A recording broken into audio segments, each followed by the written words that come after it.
timelines because this is something, Okay. that maybe gets overlooked. Maybe we've talked about the timelines of what to do before listing, what to expect when listing, but there are legal timelines that you have to stick to when you're selling a And the house, personal timelines, and also personal like timelines. Yeah, absolutely. their goals to move and Yeah, stuff. so let's start with first personal timelines, and that's going to be different for everybody. Oh yeah. Maybe you have a timeline. For example, a lot of people had to move back to Northwest Arkansas because Walmart said, "Hey, come home or find a different job," right? So that's a timeline they had to stick to. Obviously, you and I aren't working with their listings in Washington State Right. or wherever they're at the time, but the agents that they're working with needed to get their home sold in time for them to make it back to Northwest Arkansas by Walmart's deadline.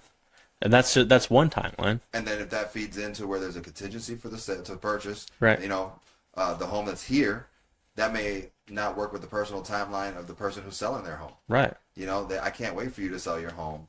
I need to keep looking for the next buyer. Yep. So yeah, personal timelines really matter. So like I'm on a timeline with Brandenburg right now. The seller is freaking out a little, but like the timeline and the way that I'm looking at it, like bro, we got plenty of time. You know what I mean? Like And it's stressful selling a house. yes, It's stressful buying or selling, but and especially when you have a timeline you and got to if you're stick trying to. to move to another Yeah. country or you're trying to, you have this whole big plan that you're trying to do. So I really feel for them, because I know that inside their head they're like, why hasn't it sold? But it's like we've had a ton of people through there. We've had offers. We just haven't put it together yet. Yep. And if it was 40 days away from their timeline, I would be worried. But it's like 4 months. You know what I mean? Yeah. So it's like Yeah. we're adjusting. We're doing the right things. We're making another adjustment. And that's it. If you're getting close to your timeline, you got to adjust.